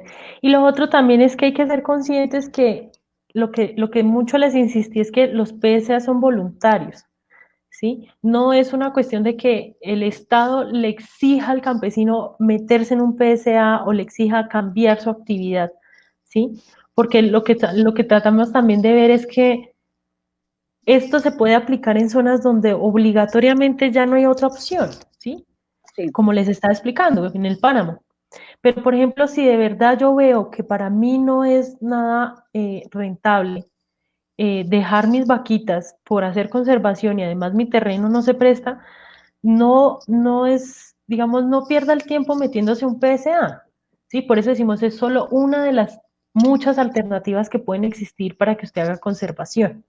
Pero si usted no quiere hacer conservación, no es, o sea, el Estado no lo va a obligar a hacerlo. Sí, eso es una solo cosa, en casos extremos. Eso es una cosa voluntaria, pero también nosotros los reservistas necesitamos también acciones ciertas en la parte de la economía, porque es que dejamos de producir y ¿de qué vivimos, mi niña? ¿Sí? Claro, sí, total, doña Miriam, es totalmente entendible y también es una de las cosas que los PSAs quieren hacer ver, es como, esto también es una cuestión de plata, no es solamente conservar porque se ve lindo, conservar porque mi corazón es muy grande y amo el bosque. Sí, es cierto, doña Miriam. Es muy cierto, mi niña. Entonces, ahora, respecto de las petroleras, pues yo en este momento estoy desarrollando un proyecto para todos los municipios de Lengupá para hacer las rutas del turismo y naturaleza, ¿sí? Yo con ellos tengo buenas conexiones porque yo además estoy en la vereda, soy del comité de la vereda, entonces hemos pactado que ellos nos van a ayudar a montar estas rutas del turismo y naturaleza en los municipios que tienen influencia, que son Páez, Miraflores y Zetaquira, ¿sí? Entonces, ahí estamos trabajando por un proyecto para hacer unas rutas de turismo y naturaleza con énfasis en el aviturismo. Entonces, ellos me dijeron, sí, hombre, estamos trabajándole a eso, estamos mirando cómo se hace capacitación en las escuelas, cómo se hace educación, cómo se hace conservación, cómo se hace investigación del inventario de especies de aves y todo eso. Estamos trabajando. Yo ya llevo casi 2 años en ese tema. Es un proceso largo, pues hasta el momento no he recibido recursos de parte de las petroleras, pero ellos ya tienen en su escritorio y ya tienen la voluntad de decir, hombre, vamos a ayudar, ¿sí? Entonces, desde ese punto de vista, pues eso es bueno, ¿sí? Claro. Sí, como les explicaba, estas cuestiones de conservación es empezar a tocar puertas. Es como cuando uno tiene una idea de negocio y necesita inversionistas, es cuestión de tocar puertas a ver quién tiene la voluntad de hacerlo. Pero te cuento que yo le decía a la gobernación, porque también estamos en acercamiento con la gobernación, yo le decía, mira, para nosotros como comunidad de la sociedad ¿sí? Es duro, mi niña, porque es que nosotros tenemos que poner nuestro tiempo, nuestros recursos, y fuera de eso, en muchas ocasiones, detrás de las alcaldías, 5 años y golpearles puerta, y cuando hacen candidatura dicen que sí, y salen nombrados de alcalde y nos olvidamos, y mire, eso sí, pero toca pensarlo después mientras va pasando el tiempo. Entonces, eso es duro, Alba Luz, a nosotros los de comunidad, por ejemplo, Rafael, que también hace una labor súper importante en el territorio, es un desgaste duro para nosotros como comunidad. Sí, sí, señora, créame que su testimonio es uno de los miles que he tenido el infortunio de escuchar, y es triste, es desalentador, pero Sí. es lo que hay. Pero de verdad, Y toca seguir en la lucha. trabaja por amor, Luz Adriana, porque yo creo que a Rafael le ha pasado, y a mí me ha pasado, que uno quisiera abortar el proyecto, pero realmente uno lo hace por amor a su territorio, pero no hay apoyo de alcaldías, no hay apoyo de Gobernación, no hay apoyo de Corpo Boyacá, es uno patalía, invierta tiempo, invierta recursos, pucha, es duro. Sí, sí, señora. Aquí solamente toca respirar profundo y seguir adelante. Exacto, lo único que no puede uno es dejarse vencer, eso es cierto. Sí, señora. Muchas gracias, doña Miriam, por sus aportes. No sé si de pronto alguien más tenga A su alguna merced, pregunta. muchas gracias por toda su experiencia y por todo. No, había muchos temas que yo, por ejemplo, a pesar de que estoy muy cerca de todas estas reuniones, no lo veía, no lo tenía tan claro. Muchas gracias por toda su información. Con mucho gusto, doña Miriam, estoy para servirles. Gracias. No sé si alguien más tenga alguna otra pregunta, algún comentario.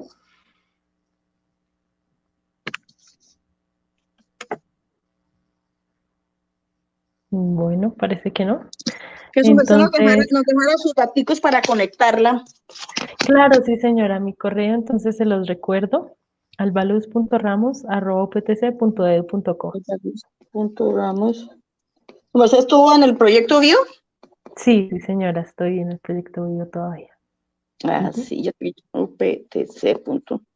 ¿Su merced vino para lo de los champiñones? No, no, señora, para eso sí no estuve. Listo, yo me hablo con la profesora Liliana Rosero.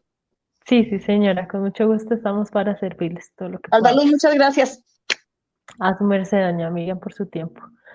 Bueno, entonces, no sé, Rafael, creo que pues no hay como más preguntas, más comentarios. Entonces, no sé si de pronto en el Facebook Live hayan preguntas.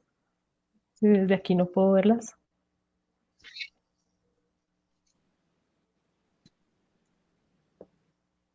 Listo, vale. Entonces, les agradezco a todos y todas por su tiempo, por su atención.